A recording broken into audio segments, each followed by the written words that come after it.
Text book का जो पिछले वाले आपका लाइव टेस्ट सीरीज था, आपका जो वो था वो 6 तारीख को था। आप लोग टेस्ट सीरीज दिए होंगे, जो भी आपके मार्क्स बने होंगे। मेरा जो मार्क्स था वो 396 मार्क्स लगभग आए हुए थे, कट छट करके 106 या 7 सही हुआ था। पिछले बार 2 सेट में मुझे नंबर कम आए हैं, लेकिन कोई बात नहीं, आपको निरंतर प्रयास करते रहना है। उससे नंबर मार्क से आपको घबराना नहीं है। आपको एवरेज मार्क्स आ रहे हैं तो बिल्कुल आप लगे हुए रहिए तैयारी में, आपको निश्चित सफलता मिलेगी। आइए देखते हैं वैसे प्रश्नों को जो प्रश्न आपको मुश्किल है।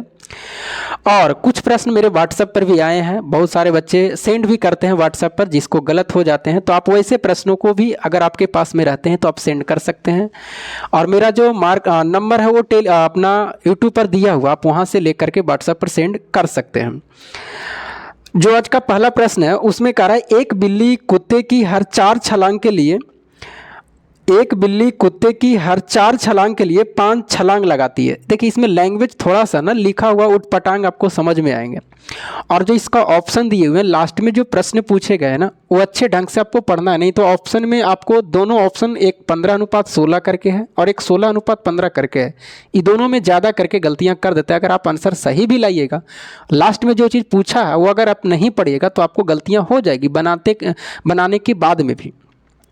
एक बिल्ली कुत्ते की हर 4 छलांग के लिए 5 छलांग लगाती है। मतलब बिल्ली कहा जा रहा कि जो बिल्ली है जितना छलांग कुत्ता लगाता है, तो इसमें लिखा गया एक बिल्ली कुत्ते की हर 4 छलांग के लिए 5 छलांग लगाती है। इसका मतलब बिल्ली कितने छलांग लगा रही है? 5 छलांग।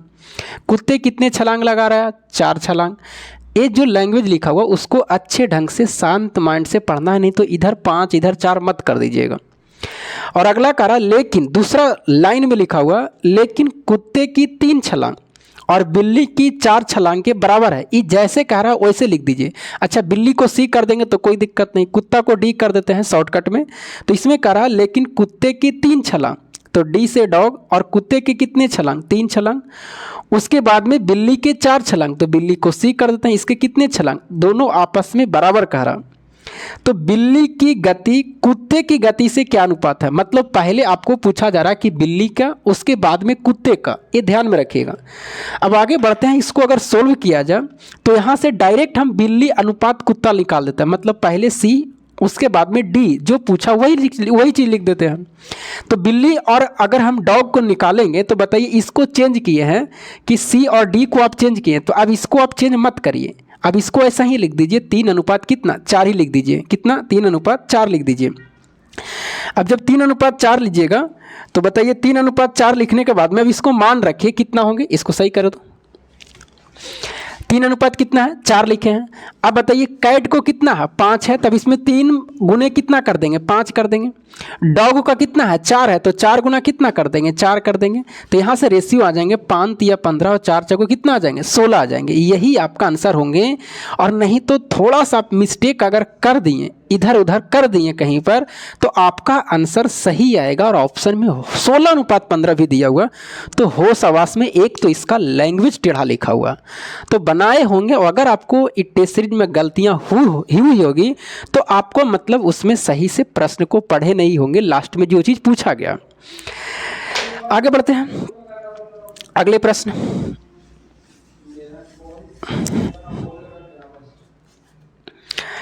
अगला प्रश्न है,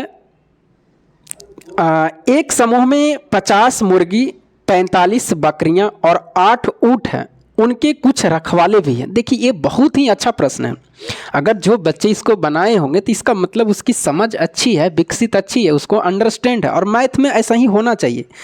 आपको क्या होना चाहिए? मैथ में आपको समझ होना चाहिए। मैथ में अगर समझ है तो प्रश्न तो नए नए आएंगे, चाहे किसी भी प्रकार का एग्जाम दीजिए, उसके लिए आपको तैयार रहना है। इसमें कह रहा, इसको सही करो थोड़ा सा, मोबाइल में थोड़ा सा कुछ प्रॉब्लम, उसके बाद में हम आपको बताते हैं। समूह में 50 मुर्गियां, 45 बकरियां और 8 ऊँट हैं, उनके कुछ रखवाले भी हैं। यदि समूह में पैरों की कुल संख्या सिरों की संख्या से 224 अधिक है तो समूह में कितने रखवाले हैं? अब ऐसे प्रश्न आप देखे होंगे, लेकिन वो वैसे प्रश्न बनाते थे कि एक झुंड में कुछ मुर्गी है, कुछ भैंस है, इस तरह से करके सिर्फ 2 चीज़ें रहती थी उसमें। इसमें क्या है ना कि 4 चीज़ है, मुर्गी भी है, बकरी भी है, ऊँट भी है और कुछ रखवाले भी है, ऐसा प्रश्न इसमें है। तो इसमें कहा जा रहा है कि 50 मुर्गी, 45 बकरी, 8 ऊँट है। अगर जी से गौट कर दें, मतलब मुर्गी लिखा हुआ तो मुर्गी ही लिख देते हैं, मुर्गी। और मुर्गी कितने हैं? 50 हैं। बकरी कितने हैं? तो बकरी की जो संख्या दिया हुआ वो 45 दिया हुआ है। उसके बाद में ऊँट जो दिया हुआ वो कितने हैं? तो ऊँट आपके 8 हैं। और उनके कुछ रखवाले हैं। तो रखवाले तो बताइए कौन हो सकता है? रखवाले तो आपको व्यक्ति हो सकते हैं ना, इस चीज़ को आप समझिएगा कि इसके देखभाल करने वाले को रखवाले कहते हैं, तो व्यक्ति होंगे। और यही पूछा जा रहा है कि कितने रखवाले वहाँ पर थे।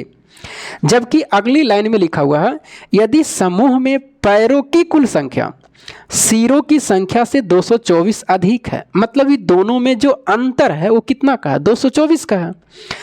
तो बताइए कि समूह में ज़्यादा पैर होंगे कि ज़्यादा सिर होंगे? तो जायज़ सी बात है कि सबसे ज़्यादा क्या होंगे? पैरों की संख्या होंगे। आप एक ही व्यक्ति को देखिए ना, एक व्यक्ति के एक सिर होते हैं लेकिन पैर कितने होते हैं? 2 होते हैं। तो जब इसका अंतर करिएगा तो जो लैंग्वेज लिखा गया है इसका मतलब है कि पैर में और इसके सिर में जो अंतर है वो कितने का है? 224 का है। यही कहने का मतलब हुआ। अब आइए देखते हैं, हम लोग अंतर करते हैं इधर। बताइए टोटल अगर पैर निकालेंगे तो इस सबको जोड़ेंगे हम। इस बताइए कि 50 गो मुर्गी है, 45 को बकरी है, तो इस सब के पैर तो भी होंगे। तो मुर्गी के कितने पैर होते हैं? 2 पैर। तो यहाँ से अगर हम लोग पैर निकालें तो 50 दूना कितना हो जाएंगे? 100 हो जाएंगे। बकरी के कितने? 4 पैर। तो बकरी में 4 से अगर गुना करेगा इसमें तो बकरी के टोटल पैर कितने होंगे? तो 5 चौके 20 और 4 चौके 16, 2 कितना? 18, 180 होंगे। यहाँ तक तो बिल्कुल सही है। ऊँट कितने हैं? 8 है। और ऊँट के भी 4 पैर होते हैं, तो 8 चौके कितना हो गया? 32। ये समझाने के लिए कर रहे हैं, हम डायरेक्ट यहाँ पर लिख देते, इतना भी नहीं लिखते। तो ये समझाने में हमें इतना समय जाता है, नहीं तो ये सब 1-2 लाइन में ही आंसर आ जाएंगे। अब सबको जोड़ते हैं। तो अब अच्छा बताइए कि रखवाले x हैं, तो इसमें 2 पैर होंगे, तो टोटल कितना होगा? 2x होगा। अब बस आराम से रखिए, यहाँ पर पैर सबको जोड़ दीजिए। 100 और 180 और 32 जोड़ेंगे तो कितना होगा? तो पहले क्या करिए, 280 हो जाएगा। 280 में या डायरेक्ट जोड़िए ना, जो 0 और 2 जोड़ेंगे तो कितना होगा? 2 होगा। 8 3 11 होंगे। उसके बाद में कितना होंगे? 2 और 1 कितना होंगे? 3, यानी 312 होंगे। और प्लस कितना होगा? 2x। इसको भी तो साथ में करिएगा ना। इसके बाद में अब घटाना है क्या? सिरों की संख्या। तो सिरों की संख्या जोड़ लीजिए। तो 50 और 45 95, 95 और कितना 8 कितना होंगे? 103 होगा।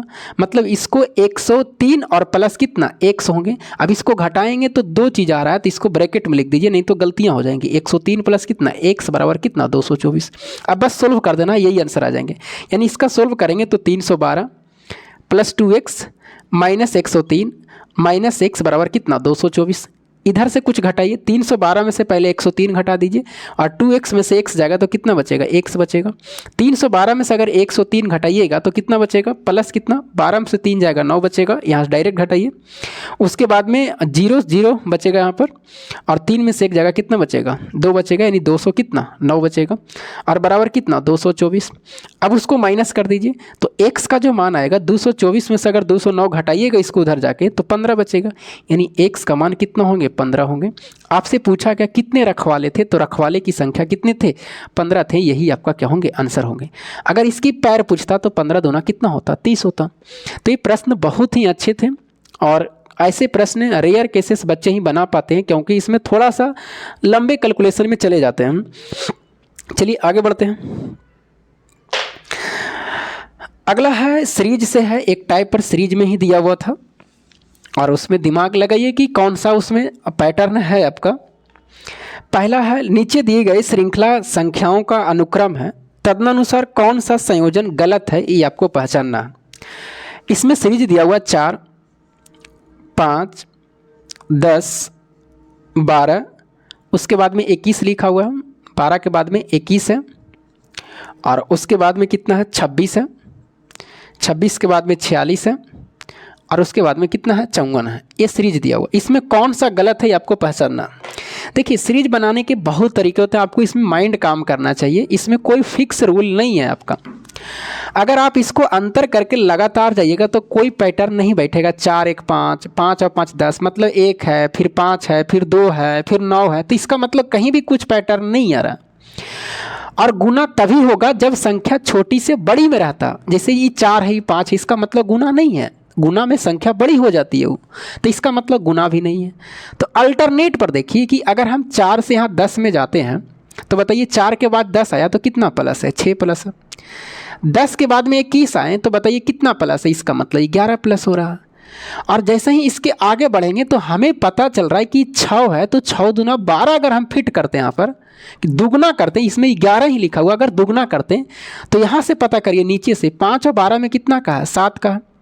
12 और 26 कितना का है, तो 12 26 कितना का है, तो ये 14 का है। तो नीचे देख रहे हैं 7 दूना 14 दुगना हो रहा है। और यहाँ पर कितना हो रहा है, 54 में 26 जाएगा तो कितना बचेगा, 28 बचेगा ही, बिल्कुल होगा। और ये प्लस है, इसका मतलब नीचे का सीरीज अल्टरनेट करते हैं तो 7 दूना 14, 14 दूना 28 दुगना है, इसका मतलब ऊपर का सीरीज भी वही होना चाहिए। तो 6 है तो आगे 12 होना चाहिए, और 12 का मतलब 1 बढ़ाना चाहिए यहाँ पर, तो 1 बढ़ाने का मतलब यहाँ भी 1 बढ़ेगा। तो बताइए 21 के जगह पर कितना आना चाहिए, 22 आना चाहिए। और जब यहाँ पर 22 लिखते हैं तो अगली देख लेते हैं कि 22 के बाद में 46 है, तो इसमें बताइए 22 के जगह पर 46 है, तो ये बताइए 46 में से अगर 22 घटाइएगा तो कितना आएगा, 24 आएगा। और बिल्कुल सही है कि 12 जब होगा तो 12 दूना कितना, 24। इसका मतलब इसमें जो 21 हुआ लिखा हुआ एक क्या है, गलत सीरीज इसमें लिखा हुआ, 21 के जगह पर कितना होना चाहिए, 22 होना चाहिए। यही आपका आंसर हो गया। चलिए आगे बढ़ते हैं।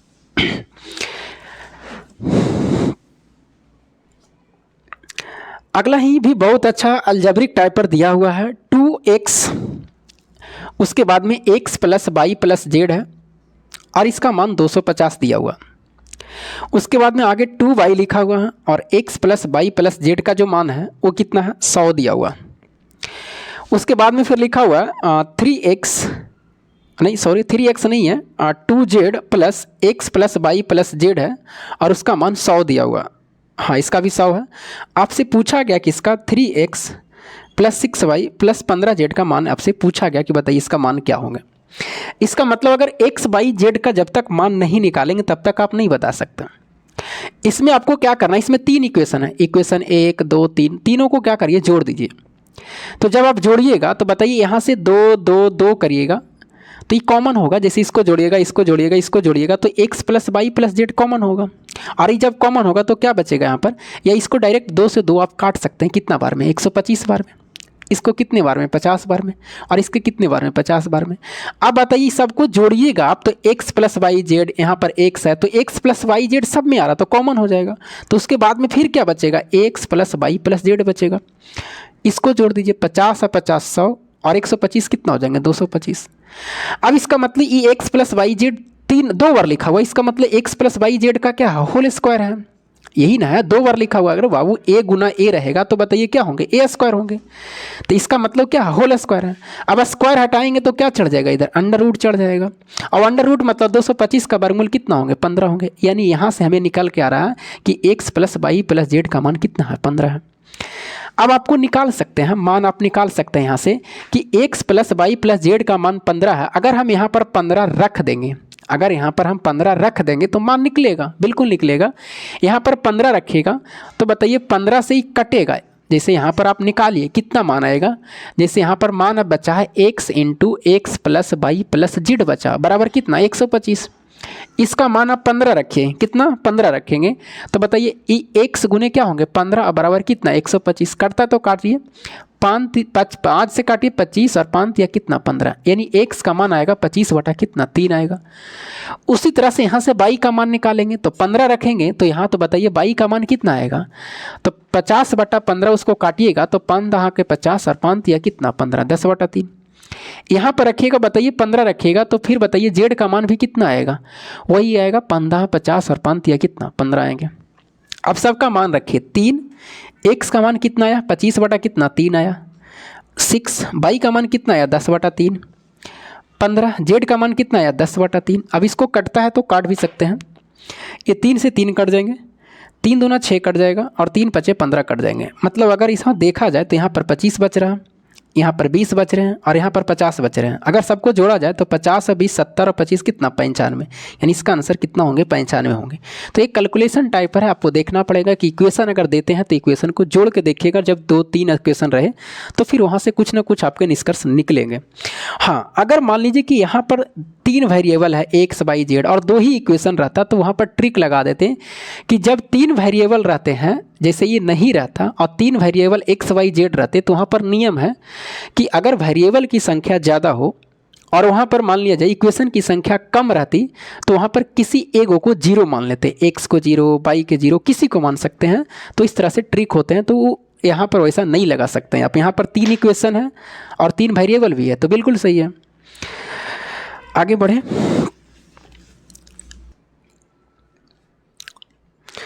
अगला है ए निश्चित कार्य को 18 दिनों में कर सकता। ए एक निश्चित कार्य को कितना दिनों में कर सकता है? 18 दिनों में। बी ए से 25% कम कुशल है। बी जो कहता है ए से 25% कम कुशल है। कुशल के मतलब क्षमता की बात कर रहा है, किसका? क्षमता से। बी जो है ए से कम है, कितना? 25, इसका मतलब 75 होंगे तो ये कितना होगा? 100 होगा। इसी को काट के लिख सकते हैं, 25 दिया 75 और 25 होगा कितना? 100। मतलब इसकी क्षमता जो है 3 अनुपात कितना में है? 4 में है।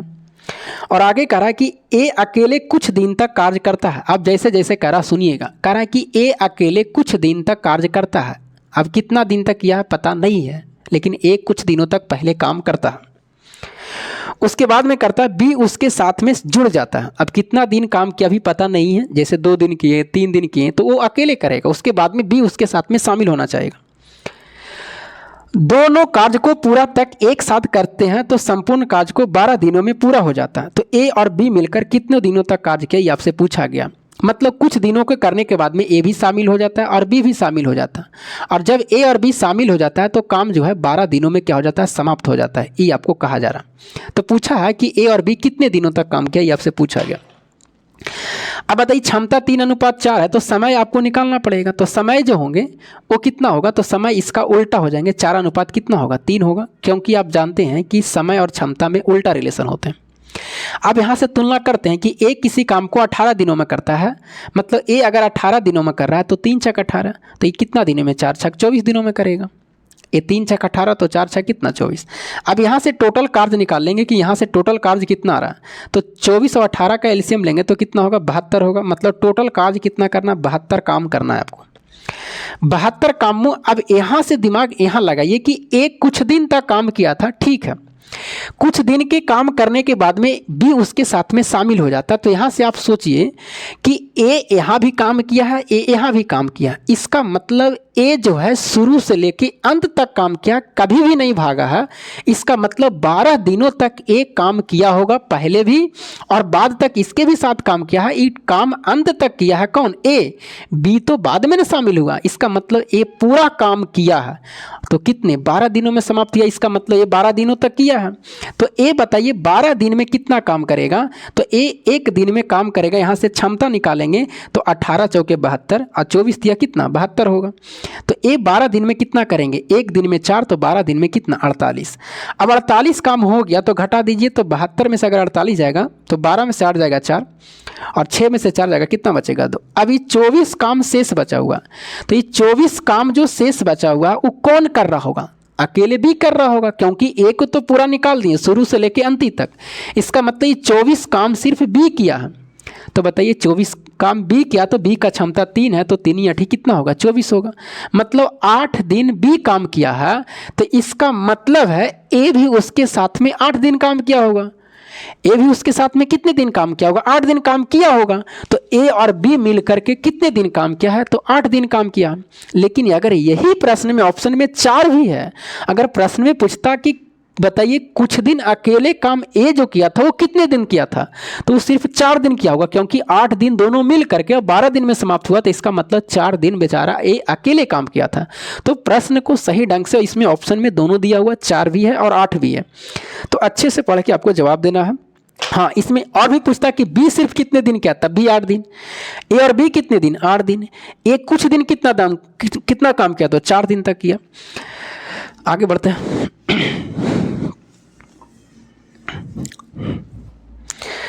अगला है यदि संख्या 52 ए 2b, कौन सा है? 52 है, ए है और 2b है, और यह संख्या 90 से विभक्त है, मतलब 90 से पूरा पूरी कट रहा है। तो आपसे पूछा गया कि बताइए ए स्क्वायर प्लस बी स्क्वायर का मान क्या होंगे। यदि संख्या 52 ए 2b 90 से विभक्त है तो ए स्क्वायर प्लस बी स्क्वायर का न्यूनतम मान पूछा गया। इस लैंग्वेज को ध्यान नहीं देते, जो न्यूनतम कभी अधिकतम, इस चीज़ को आपको ध्यान देना है कि मतलब ए और बी के जो भी मान होगा वो न्यूनतम होना चाहिए। मान तो बहुत सारा आ सकता है लेकिन आपको न्यूनतम होना, कभी कभी अधिकतम भी लिखता है। अब इसको विभाज्यता का नियम तोड़िए कि 90 का विभाज्यता का नियम किस में तोड़िएगा, तो 90 का विभाज्यता का नियम 9 गुने 10 में तोड़िए। कोई 15 गुने 6 तोड़ेगा तो बताओ बाबू 15 का रूल है 3 गुने 5 से कटना चाहिए, 6 का 2 गुने 3, तो थोड़ा सा हट के हो जाएगा। आपको 9 और 10 का सेपरेट रूल है। अब इसमें भी दिमाग लगाइए कि सबसे पहले 10 का, कि 10 का विभाज्यता का नियम कि लास्ट में 0 होना चाहिए। इसका मतलब एक कन्फर्म हो गया कि बी के जगह पर कितना होगा, 0 ही होगा। आपसे न्यूनतम पूछा तो इससे ज़्यादा न्यूनतम तो कुछ हो ही नहीं सकते हैं, यानी कन्फर्म हो गया कि बी का मान कितना होंगे, 0 ही होंगे। अब ए का मान रह गया कि ए का मान कितना होगा, ये आपसे पूछा गया कि ए का मान कितना होंगे। तो ए के जगह पर अगर मान रखना है आपको और 9 से आपको चेक करना है, 10 से तो चेक कर लिया। अब ए के जगह पर कुछ भी रहेगा, 2 रखिए, 3 रखिए, 5 रखिए, कुछ भी रखिए तो 10 से तो कटेगा क्योंकि लास्ट में 0 है। तो बच गया कौन, 9। तो 9 का विभाज्यता का नियम है अंकों का योग। तो पहले अंक जोड़ देते हैं, 5 और 2 7 और 2 9 और 0 जोड़ेंगे तो 9 आएगा।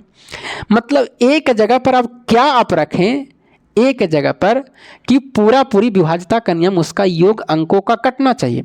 तो 5 और 2 7 और 2 9, 5 और 2 7 और 2 9 और 0 जोड़ेंगे तो 9 ही होगा। तो कहिएगा सर 9 तो बिल्कुल आ रहा तो कट ही रहा, लेकिन ए के जगह पर क्या रखेंगे, तो कोई ए के जगह पर बताइए 0 भी रखेगा तब भी कट जाएगा, 9 भी रखेगा तब भी कट जाएगा। लेकिन आपसे न्यूनतम पूछा, मतलब यहाँ ए के मान 2 को संभव हो रहा, 0 भी हो रहा 9 भी, लेकिन आपसे यहाँ लैंग्वेज में कह दिया न्यूनतम, इसका मतलब 9 तो नहीं होगा।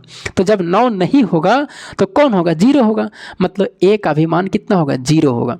अब ए का स्क्वायर बी का स्क्वायर करिएगा तो 0 का स्क्वायर प्लस 0 का स्क्वायर कितना होंगे, 0 ही होंगे। और ऑप्शन में आपको कहा 2 में है। हाँ, अगर यहाँ अधिकतम लिख देता तब इसका आंसर कितना होता, 81 आता, जो कि ऑप्शन में भी आपको 81 है। तो जो कुछ बनाए होंगे वो गलती की होंगे, तो इसी वजह से जो न्यूनतम और अधिकतम पर ध्यान नहीं दे पाते हैं। आगे बढ़े।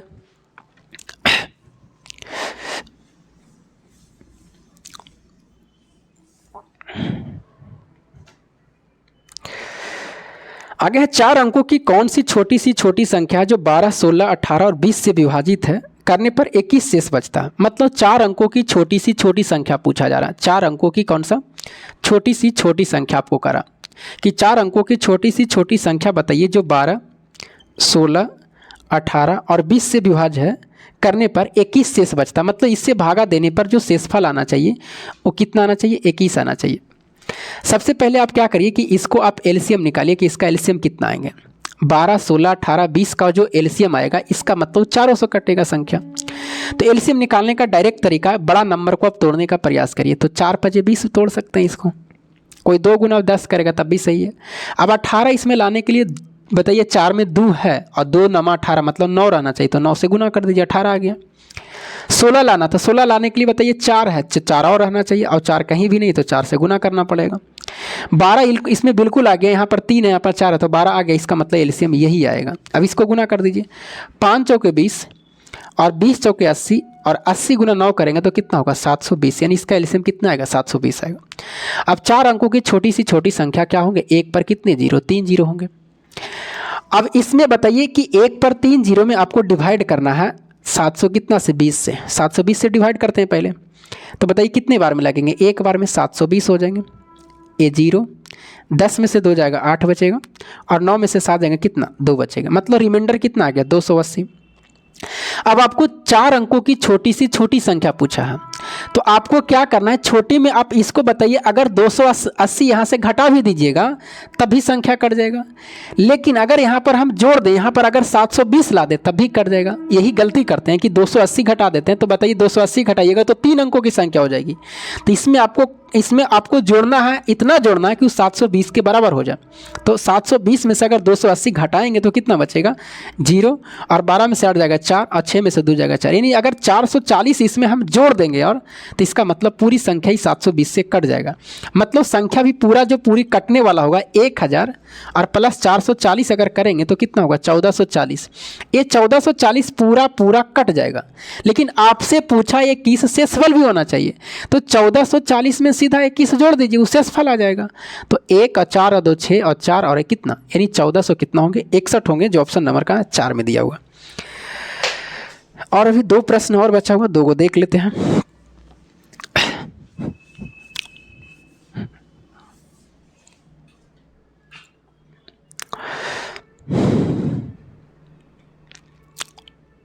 दो प्रश्न कहाँ वो, हाँ करेक्ट। किसी समलंब चतुर्भुज का जो क्षेत्रफल है वो 60 सेंटीमीटर स्क्वायर है। मतलब समलंब चतुर्भुज का जो क्षेत्रफल है वो कितना है, तो 60 सेंटीमीटर स्क्वायर ये दिया हुआ। समलंब की समानांतर भुजाओं के बीच की दूरी इसके क्षेत्रफल का 10% है। क्या कहा, मतलब क्षेत्रफल 60 है, इसका 10% कितना होगा, 6 होगा। ये 6 जो है समानांतर भुजाओं के बीच की दूरी दिया हुआ। क्या दिया हुआ, बीच की दूरी दिया हुआ। तो आपसे पूछा जा रहा है कि बताइए समानांतर भुजाओं की लंबाई का योग ज्ञात कीजिए। समानांतर भुजाओं के बीच की दूरी इसके क्षेत्रफल का 10% है, इसके समानांतर भुजाओं की लंबाई का योग ज्ञात करना। जैसे आप समलंब चतुर्भुज अगर देखा जाए तो इस तरह से होते हैं। इसमें अगर ए बी सी डी अगर नामांकन करते हैं आप, तो ए बी और सी डी क्या है, समानांतर भुजा। ए बी और सी डी क्या है, समानांतर है।